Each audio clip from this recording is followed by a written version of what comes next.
Essa semana nós temos uma parashá muito especial, Parashat Noach. Nós vamos, Bezrat Hashem, tentar resumir algumas ideias. Espero que dê tempo de fazer tudo o que a gente gostaria de fazer.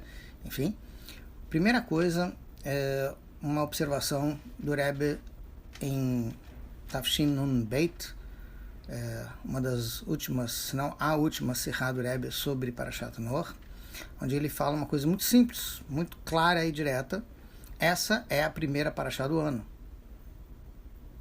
Assim, do ano normal. Porque a primeira parashá depois de Tishrei. Parashat Bereshit ainda cai em Tishrei. Nós estamos agora num período pós-Tishrei, onde você literalmente cai na real. Agora nós estamos num dia da semana normal, sem Hagim, sem conta Hanun, enfim, com outras coisas, onde você tem que literalmente entrar de volta no mundo. Antes a gente estava meio desligado até um certo ponto, e agora a gente volta totalmente para dentro do convívio da realidade. Da realidade como ela aparenta ser no dia a dia. E o Rebbe faz um paralelo muito curioso, muito simples também. Parashat Bereshit fala sobre a criação do mundo. Parashat Noach fala sobre a recriação no mundo. O mundo está sendo recriado de novo. Está começando de novo do zero. Parashat Bereshit fala sobre como o mundo era perfeito, Olam Bimlo Nivra, porque Hashem, obviamente, criou o mundo perfeito. Mas esse mundo, ele era perfeito do ponto de vista de Hashem. Agora nós temos um mundo perfeito graças à participação do ser humano. Como assim? Se Noach não tivesse cumprido aquilo que Hashem falou, e se Noach não fosse Noach, o mundo não voltaria a existir. Então, a recriação do mundo em Parashat Noach é a obra do ser humano transformando o mundo, começando a transformar o mundo num mundo melhor. Então, nós encontramos agora um mundo que está mais perfeito, ele está inclusive mais puro, porque a forma como se encara o Mabul, o dilúvio, em termos de Hassidut, é de que o mundo foi mergulhado num grande mikveh e passou por uma grande purificação. A gente não olha isso como uma destruição. A gente olha isso como uma reconstrução. É semelhante, entre parênteses, à ideia de como se olha a destruição do Beit HaMikdash. A gente não olha isso como uma destruição, e sim como uma reforma à espera de uma reconstrução. Ou seja, como olhar o objetivo, mesmo que eu esteja agora aparentemente distante dele.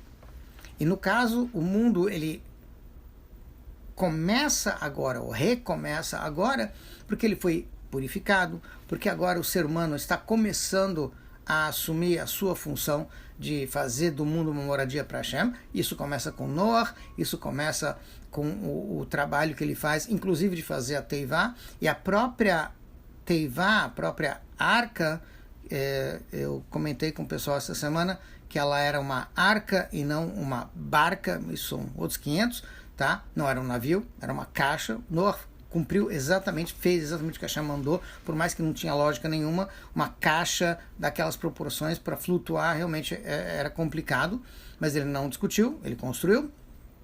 Então, você tem o esforço do ser humano e com isso ele está salvando o mundo inteiro.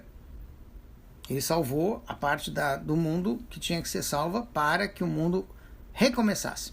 Outro detalhe que a gente tem é que após o Mabul, após o dilúvio, nós vamos ter um novo pacto de Hashem com a humanidade.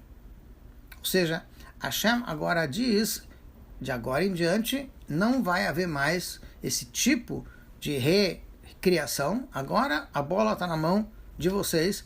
Agora Hashem faz um pacto que o mundo, a humanidade vai continuar existindo para poder fazer o seu trabalho. Então, o arco-íris que surge depois, que é o pacto entre Hashem e a humanidade, é mais uma prova de que agora o trabalho, a perfeição do mundo está na mão do ser humano. Basicamente, essa é uma das ideias. Uma outra curiosidade é que justamente essa semana inteira está chovendo. Então, assim, o Mabul está chegando em doses homeopáticas, ainda bem, que seja assim devagarzinho, não de uma vez, tá? Mas realmente é curioso, até agora não estava chovendo nessas proporções, a semana inteira, praticamente todo dia está chovendo, tá? Eu não sei se eu posso dizer que o problema que teve com o Facebook e com os outros meios de comunicação que caíram essa semana, amém, tem alguma coisa a ver com o fato de que também tem a Torre de Babel, onde as comunicações começam a ter problemas, enfim, nessa semana, mas tudo bem. Independente agora disso ter alguma coisa a ver, com certeza alguma coisa deve ter a ver, tá? Mas na prática, a gente está numa paraxá onde o trabalho da gente é que está sendo valorizado. Por isso, entre outras coisas, o Zohar comenta que a Parashat Noach começa com Noach duas vezes. Ou seja, Ele Tolot Noach, essas são as gerações,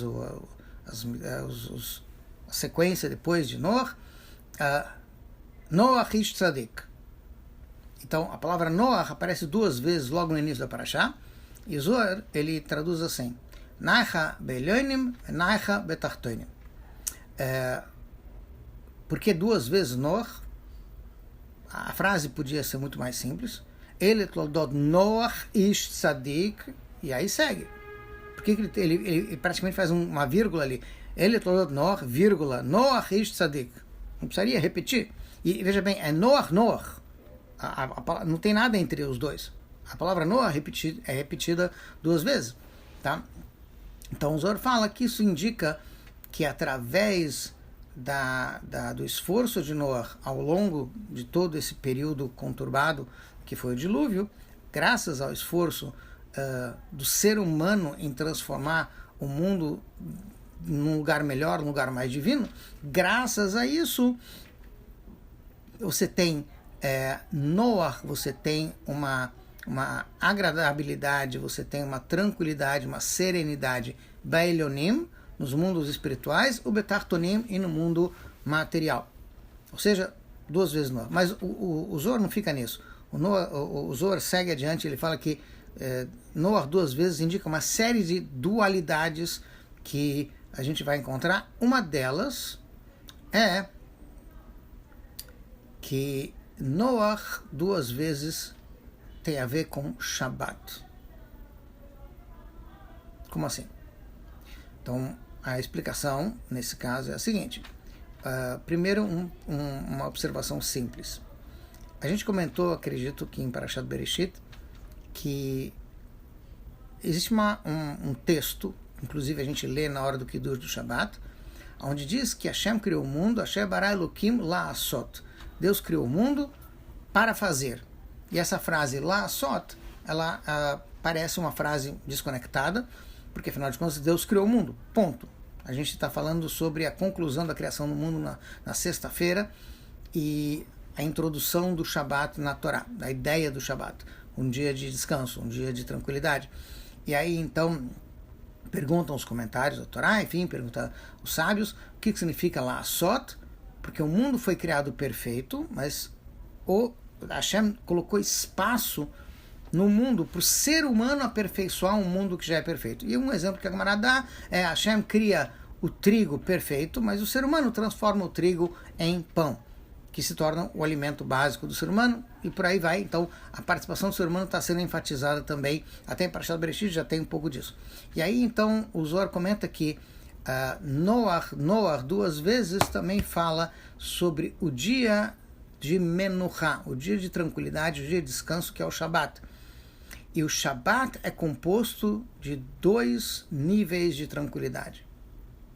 Então todo Shabat, no fundo, são dois Shabatot. O Shabat de noite e o Shabat de dia. E num Mamar, o Rebbe comenta, já é baseado em outros Mamarim anteriores, que existe uma famosa, acredito eu que seja famosa, Gemara, um texto do Talmud, que diz o seguinte: se o povo de Israel cumprisse 2 Shabbatot seguidos, com certeza nós já teríamos a Geulah, a redenção, Mashiach, o mundo já seria um mundo melhor, tudo estaria transformado para o bem, tá? E a gente fica sempre naquela expectativa, a gente mal consegue fazer um funcionar direito, imagina 2, enfim, e a humanidade inteira, no caso, todo o povo de Israel cumprir o Shabat, parece um pouco utópico. E aí o Zohar explica, não. A gente não está falando de 2 Shabbatot. A gente está falando das 2 partes do Shabat. A noite de Shabat e o dia do Shabat. São 2 partes do mesmo Shabat. E os 2 podem e devem ser tratados, cada um com as suas qualidades, com as suas coisas especiais. Tá? Interessante. No Rio de Janeiro, de modo geral, as pessoas dão mais valor para a noite de Shabat. Em outros lugares do mundo, as pessoas dão mais valor para o dia de Shabat. Eu concluo isso pela frequência na sinagoga. Tá? Então aqui a maioria do pessoal vem sexta-noite. Em outros lugares do mundo, muita gente vem justamente Shabat de manhã. Tá? São 2 aspectos do Shabat. Os 2 são importantes, os 2 são válidos e os 2 têm que ser trabalhados. Então, se a gente não está conseguindo trazer mais gente para a sinagoga, eu digo no sentido de fazer mais o Shabat, saber que o Shabat também existe durante o dia, quer dizer que a gente ainda tem trabalho nesse sentido de conscientizar o pessoal de que tem 2 Noar. Um Noar de noite e um Noar de dia. Tem uma tranquilidade característica da noite de Shabat e tem uma tranquilidade característica do dia do Shabat, e a do dia do Shabat até é mais elevada do que a da noite, exige mais esforço, você tem vários aspectos do dia, inclusive o finalzinho do Shabat, a tarde de Shabat, que é chamado de ponto alto do próprio Shabat, Shas Raiva Deraivin, um momento espiritualmente elevado do Shabat, que é o finalzinho do Shabat. Então você tem esse aspecto, vamos dizer assim, esse lado da Parashat Noach, já nos indicando que existe um trabalho a se fazer no Shabat que é duplo, é a noite e é o dia do Shabat, assim como a gente fala do material e do espiritual, que são 2 tipos de Naicha Be'elyonim, Naicha Be'tachtonim, a serenidade, a tranquilidade lá em cima e aqui embaixo, no sentido espiritual e material. Numa Sihá, que eu acredito que eu já comentei, porque eu tenho falado sobre isso com alguma frequência, o Rebbe trabalha mais um detalhezinho num trecho posterior da Parashá, que já não é exatamente o trecho mais agradável. Noach e toda a existência, todos os seres, todas as criaturas, de modo geral, estavam dentro da Teivá, dentro da arca, e esse foi um momento, um ano inteiro, 365 dias, em que nós tivemos o paraíso recriado, porque bem ou mal, no paraíso os animais não se atacavam, os animais conviviam uns com os outros, e aqui também nós tivemos um ano de convivência pacífica, porque senão a arca seria um pandemônio, seria um caos, tá? E todos os animais, bem ou mal, se comportaram bem, aparentemente, com uma ou outra exceção, mas de modo geral não se atacaram entre si, tá? E aí, então, a gente teve um pequeno paraíso novamente recriado na época de Noé, cerca de 1.600 anos, alguma coisa assim, ou 1.000 e poucos anos depois do primeiro paraíso, tá? Então, a Teivá, a arca, tem o seu lado de paraíso. O Baal Shem Tov usa essa figura de linguagem da ideia de que a Teivá é um paraíso para falar sobre um outro aspecto da Teivá, que também consta na Parashá. Bo el Teivá, venha para dentro da arca, que o Baal Shem Tov explica, venha para dentro da palavra. A Teivá, no caso, é a palavra, para a gente entrar dentro das palavras da Tfilá e das palavras de Torá, ou seja, Tzohar Tasela Teivá, ilumine a arca, no sentido de que as palavras da Tfilá e as palavras de Torá, a gente deve entrar dentro delas e trazer luz, ou seja, você tem um pequeno momento de paraíso na hora da Tefilá e um pequeno momento de paraíso na hora que a gente para estudar a Torá. Esses devem ser os nossos pequenos paraísos do dia para dar força para a gente continuar no resto do dia também. Mais adiante nós vamos ter um ponto curioso, onde Noah sai da Teivá e planta vinho, planta uvas, óbvio, o vinho não é plantado. E aí depois ele faz disso vinho e infelizmente ele se embriaga. Tem um Maamar inteiro em Parashat Chayei Sarah, onde o Rebbe explica por que o vinho, ou a uva no caso, está presente em 3 ocasiões na criação do mundo. Seria uma das explicações, uma das opções de qual seria o fruto proibido. Uma opção seria a uva, a árvore do conhecimento do bem e do mal, e ela teria sido proibida apenas antes do Shabat. Depois do Shabat ela teria sido usada apenas para coisas positivas, mas uma vez que ela foi usada antes da hora, então o vinho se transforma em vício, ou dá origem a uma série de outros vícios que são negativos, enfim. Depois você tem Noah, que ele usa o vinho e acaba se embriagando, e finalmente no Mamar se fala que Sara conseguiu aquilo que, isso é um midrash que o Mamar explica, Sara conseguiu aquilo que Rava e Noah não conseguiram. Quando chegar em Chayei Sarah, Bezrat Hashem, a gente fala sobre isso. Ou seja, aqui existe um conceito de alegria. E a gente pode achar que vai atingir a alegria através do vinho de Rava, através do vinho de Noah. Em final das contas, a alegria vai se conseguir através do caminho de Sara. Como disse, Bezrat Hashem, mais adiante em Parashat Chayei Sarah, a gente vai abordar isso com mais detalhes. Mas é só para saber que existe esse conceito e que Noah estava tentando chegar em algo muito elevado, e é muito curioso porque Jung, um dos discípulos de Freud, ele escreveu uma carta para um dos fundadores da AA dos Estados Unidos, dos Alcoólatras Anônimos, que era um médico, enfim, e nessa carta ele comenta que ele soube do que eles estavam fazendo nos Estados Unidos. Isso foi uma carta que ele escreveu no final da sua vida, e ele escreve: e eu vejo do trabalho de vocês que uma pessoa que está nesse estágio, infelizmente está falando de um alcoólatra, é alguém que está em busca de algo muito elevado e não consegue chegar. Por isso que ele cai muito baixo. É interessante porque isso tem a ver com Parashat Noah. A ideia seria de que Noah estava tentando alcançar algo muito alto, não conseguiu, e aí ele caiu.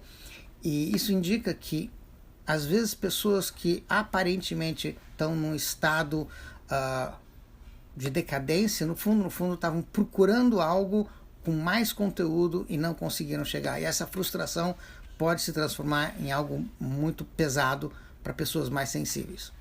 Tá? Enfim, maiores detalhes, conversem com o Jung quando tiverem oportunidade, ele explica para vocês como é que funciona. Se ele não explicar, vocês consultam o Rabino Shea Staub, que ele tem acho que 2 horas de palestra sobre isso, para quem procurar no Chabad.org. No título é Recovery, onde ele fala sobre o assunto. O Shea Staub, ele teve a oportunidade de trabalhar durante muitos anos na comunidade em que ele foi shaliach. Eu não me lembro se ele continua ou não, isso eu já não sei, mas eu sei que é uma comunidade que ele foi shaliach, ou está ainda de shaliach durante muito tempo. Ele se deparou com uma grande quantidade de pessoas que sofriam desse tipo de problema, e ele conseguiu reverter a situação. Enfim, ele teve que entrar fundo nessa questão, tanto em termos de psicologia como em termos de Hassidut, e por isso que ele trabalha também, e ele fez essa palestra inteira sobre recovery. Maiores detalhes, vocês procurem lá, acho que é soulworlds, uma coisa assim, .com, que é o site dele. Para terminar, uma ideia que eu espero conseguir passar, apesar de que eu acho que já falamos sobre isso em outras ocasiões. A Parashá fala logo no início sobre a ideia de que os animais puros, Tehorim, a Behemá, a Teorá, 7 pares ou 7 indivíduos do animal foram levados para a Teivá, e os animais impuros eram apenas um par, macho e fêmea. E a Torá chama o animal impuro não de tmeá, tamé, e sim de lo terorá, não puro. E a Agmará discute por que a Torá faz questão de falar isso, se afinal de contas nós temos mais adiante parashot inteiras que falam sobre, literalmente, e falam claramente, esse animal é impuro. Por que aqui é o cuidado todo de falar não puro? E a resposta basicamente é porque aqui a gente está descrevendo apenas uma história e não dando uma instrução. Então, para que eu preciso chamar os animais de impuros? Eu posso chamar eles de não puros. Mas quando eu tenho que instruir a pessoa, isso não pode usar, isso não pode consumir, tem que ser muito claro e dizer que é impuro. E daí a Gemara em Psachim conclui, daqui a gente aprende a não falar de forma negativa, de procurar falar sempre de forma positiva, se a gente pode não dar uma má notícia ou tentar dar essa notícia de uma forma positiva, enfim. E a Gemara embarca nessa questão de como não usar uma linguagem negativa. E aí o Rebbe analisa o seguinte: o Baal Shem Tov diz que olhe para a outra pessoa como seu espelho, como se fosse o seu espelho. Isso é baseado numa Gemara. A Gemara diz uma coisa negativa, curiosamente. A Gemara diz, Kola posel, bemumó posel. Quem fala mal de alguém, quem fala algo ou aponta alguma coisa negativa na outra pessoa, é porque ela própria tem isso. Porque se ela não tivesse, ela não reconheceria isso no outro. Sim? Ou como costumo dizer em Yiddish, um louco reconhece o outro. Certo? Ou seja, porque ele sabe o que é isso. Então, o Rebbe pergunta uma coisa muito simples. A Torá nos diz que quando você vê alguém fazendo algo de errado, você tem uma mitzvah, você tem a obrigação de advertir a pessoa. Mas se toda vez que eu olhar para alguém fazendo algo de errado, eu vou dizer, não, se eu estou vendo ela fazer algo de errado, porque isso quer dizer que eu estou fazendo algo de errado, então eu tenho que consertar isso em mim, porque essa é a ideia do espelho. Eu estou vendo isso, a Hashem está me mostrando isso para consertar isso em mim. Tá? Então como é que fica? Quando eu vejo alguém fazendo algo de errado, eu não tenho que advertir. Eu tenho que parar e me autoavaliar. Então, afinal de contas, o que eu faço com a mitzvah de advertir os outros? Nunca vou ter que advertir. Primeiro eu tenho que olhar para mim, para depois advertir. Sim? Tá. E o Rebbe observa o seguinte. A ideia de advertir o outro, obviamente é uma mitzvah, ela existe quando você está pensando no bem do outro. Porque, afinal de contas, se eu quero advertir essa pessoa, é porque eu quero o bem dela. Tá? Costumo dizer que essa é a diferença entre o gato e o dono da casa. Explico. O dono da casa estava com a casa infestada de ratos. Ele comprou um gato.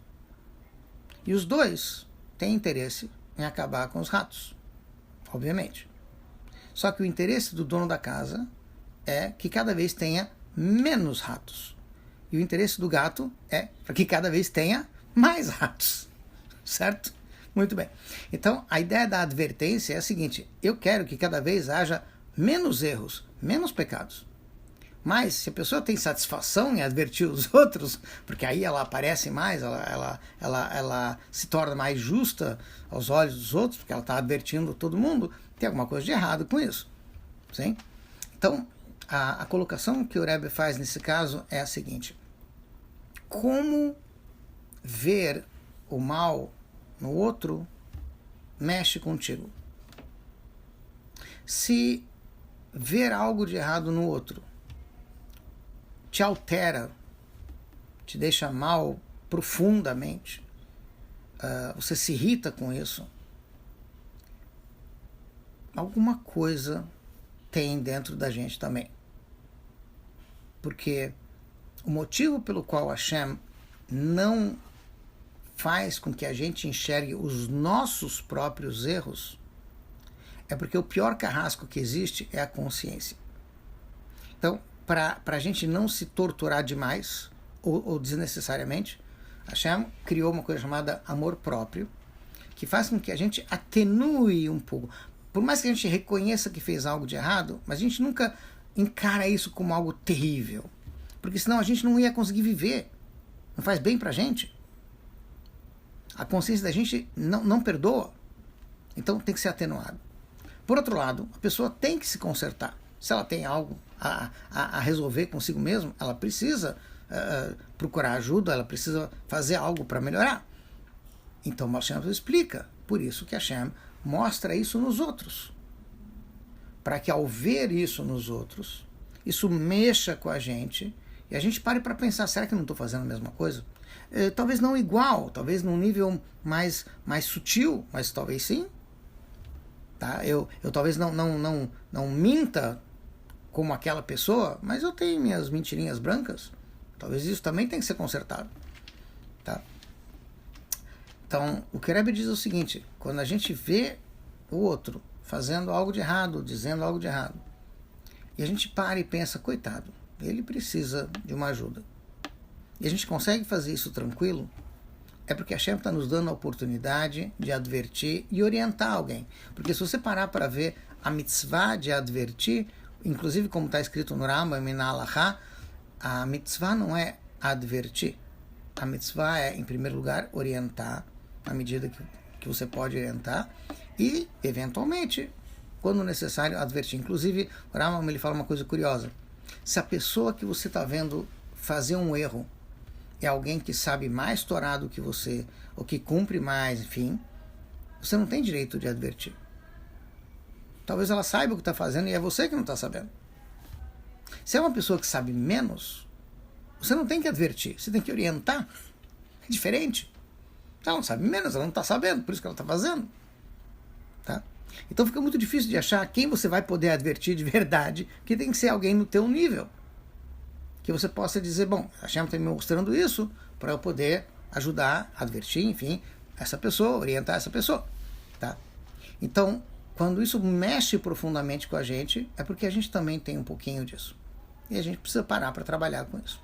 Eu acredito que eu já contei isso algumas vezes, eu acho que o tempo não vai me permitir contar de novo, então a gente vai deixar para uma outra ocasião, mas tem uma história que me marcou, que eu li sobre um shaliach, onde ele consertou algo que ele estava vendo nos outros. Quando ele consertou isso dentro de si, os outros deixaram de fazer isso. Maiores detalhes, Bezrat Hashem, espero que semana que vem ainda me lembre, e aí a gente fala sobre isso, Bezrat Hashem, também com maiores detalhes. Shabbat Shalom, muita brachá, que a gente possa dar logo com Mashiach, Meherá B'Yameinu, Amém. Shabbat Shalom. Nada, tudo de bom. Obrigada, Rav. Tudo de bom, Shabbat Shalom. Obrigada, Rav. Shabbat Shalom, tudo de bom. Obrigada, Rav. Shabbat Shalom, tudo de bom. Espero que tenha aproveitado. Shabbat Shalom, tudo de bom.